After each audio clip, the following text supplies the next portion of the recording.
Josephine Rainey was born and raised in the mountains of Arkansas, and after marriage she settled in the town of Green Forest, where she saw her family grow along with her age. Eventually it ended up just her and her husband Clyde.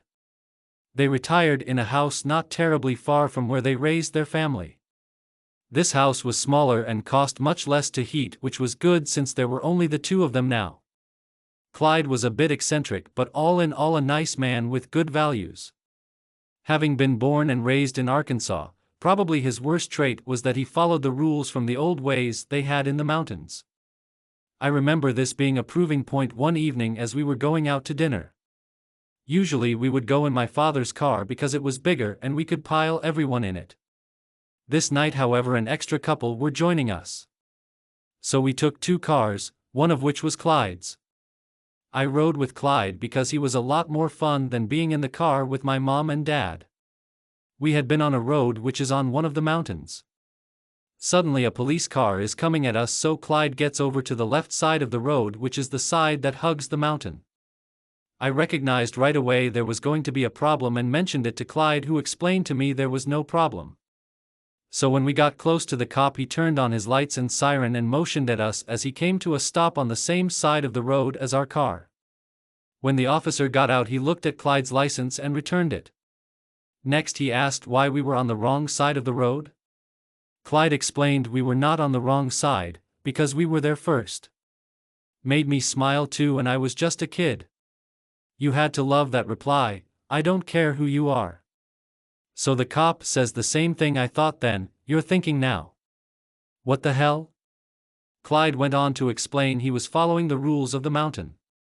Clearly he had been on the stretch of the road longer than the cop, because he was just coming around the curve where he could just now have been able to see us.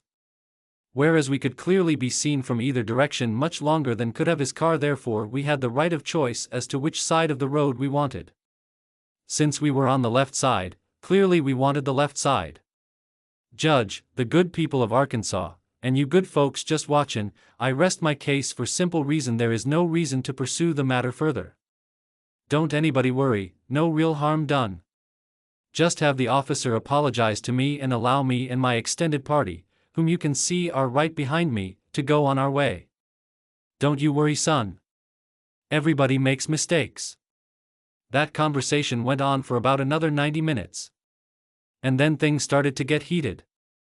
About 2 hours into the discussion, after the officer had offered to let him off with a warning, which Clyde said thank you for just the warning, but that the officer was clearly younger and perhaps was lacking in understanding how an older man who was a lifetime native to the Arkansas mountain life would know better than anybody what the rules were for driving in the mountains. This cop just wasn't getting it.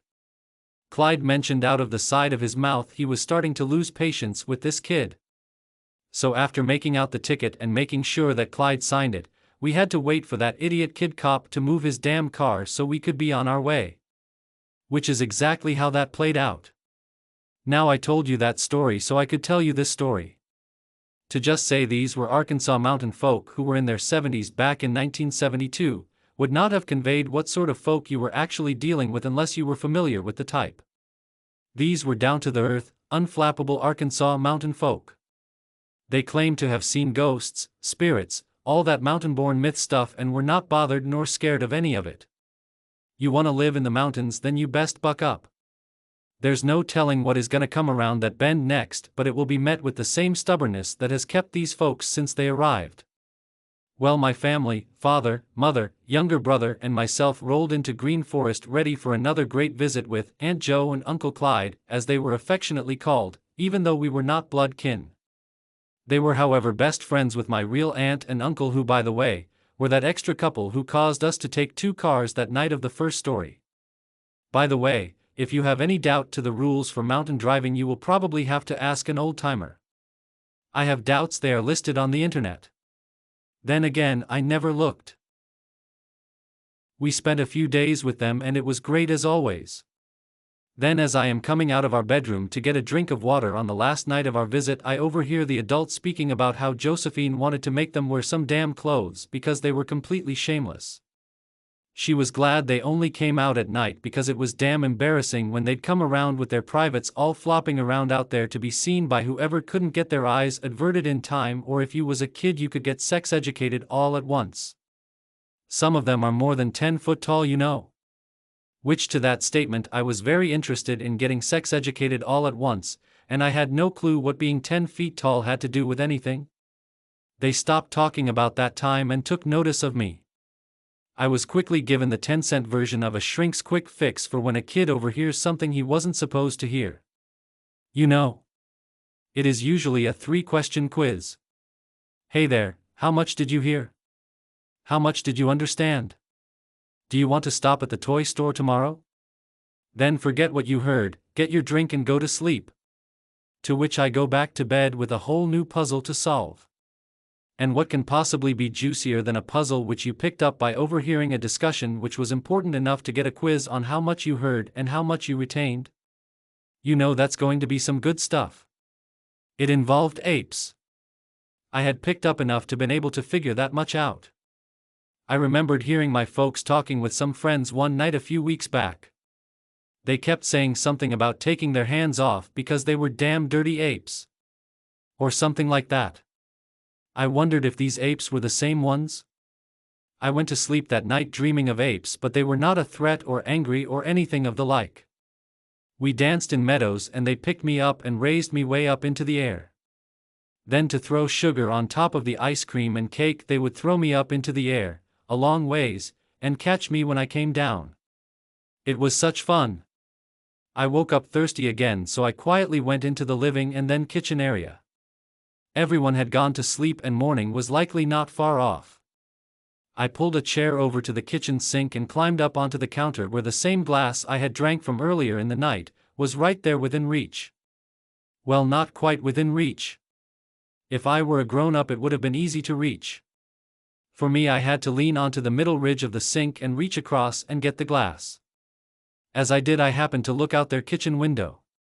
To my complete surprise, I was seeing 2 big apes. They seemed to be messing around a little table Aunt Jo had in their backyard where I had seen her place pies and other baked goods to cool off so they didn't stay in the kitchen making the house warmer, causing the air conditioning costs to go up. I didn't know if Aunt Jo had left anything out there, but if she did it was gone now. The 2 apes left something.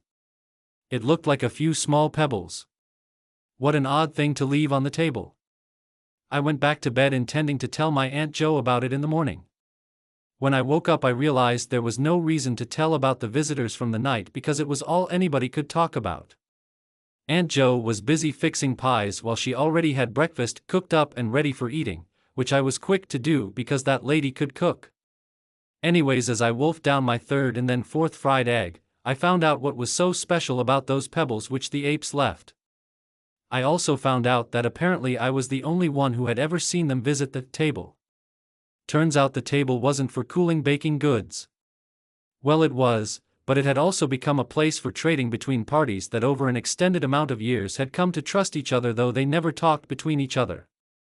They never looked each other in the eye and broke bread together. One side almost never saw the other, yet they were always aware of each other. It started one rather cold, misty, almost rainy day way back when they were a young couple just starting out. Aunt Jo was in a hurry to get her pies to cool enough to serve for dessert. Uncle Clyde was bringing home his boss for dinner, they did that back then, and so naturally she wanted to make a good impression. She had cooked up 2 pies, a cherry and a peach. Things ran a little late, however, and she wanted the pies to be cool enough to serve, and it looked like she was going to run out of time. So she put them out on the table even though it was misty raining.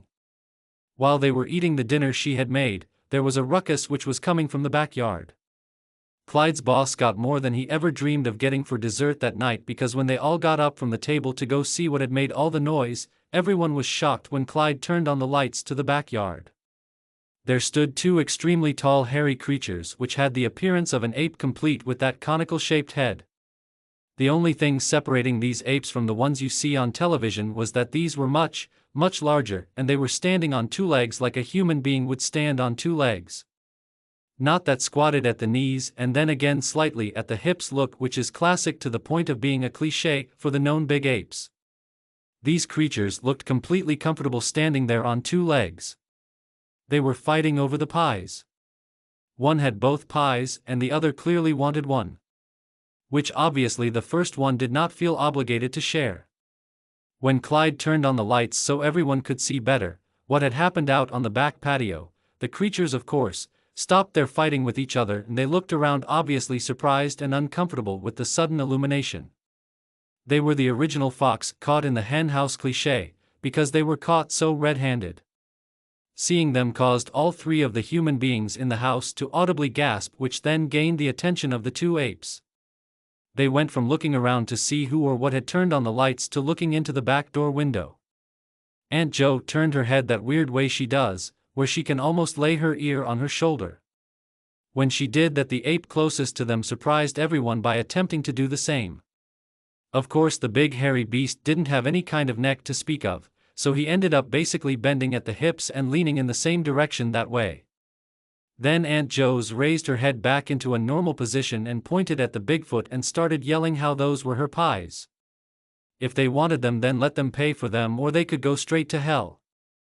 Of course, nobody in the house expected them to reach into their fur and whip out a 20 and say, "Here, keep the change." The apes did, however, do what everyone in the house expected them to do, and they ran off into the woods with Aunt Jo's pies.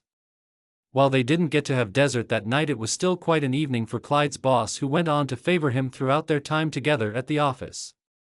I don't think things went quite so well for Uncle Clyde after that boss retired. Anyways, to get back to the story, back at the home front, Aunt Jo eventually came to notice her pie pans were back on the table. Each pan had a pebble sitting in the middle of it. A clear, hard pebble which she absent-mindedly placed in a teacup, which is where she would put all the ones she collected from the apes those first years. They weren't even especially pretty rocks, but Aunt Jo kept them because they were a token of appreciation for the treats that she came to leave out for them. Then one day there was an article in the newspaper about this place there in Arkansas where diamonds had been found. They had a picture of the uncut diamond in the newspaper, and Aunt Jo thought how it looked a lot like the pebbles she had been keeping in her teacup. It couldn't be. But they were. The couple was shocked and thrilled. They had been given gifts of diamonds. All those times she thought she was doing the apes such a favor, and they were in fact making her rich. Or richer anyway. They didn't get enough diamonds to buy a mansion or anything like that, but it was a huge help to them. Helped put their kids through college. They had collected 14 of them before ever finding out they were worth anything. They continued over the years to enjoy the same trade. When they got to the age of needing a smaller house, they bought the one they were living in currently because it was close to their other house, so they could move the trading table without it being affected by the move. Which it was not. They continued to enjoy their trades with the big apes throughout their lives. Obviously, the apes had at least an idea that pebbles had value. I doubt that Aunt Jo ever got any really sizable diamond from them, or I can't imagine not having heard about it. Still, even the smallest of diamonds is worth a lot of cherry or peach pies. So no, they certainly never came out on the short side of those deals. Oh, it came to be known that banana cream and strawberry were their favorite pies, for which they made known by leaving 2 pebbles instead of 1, for each pie.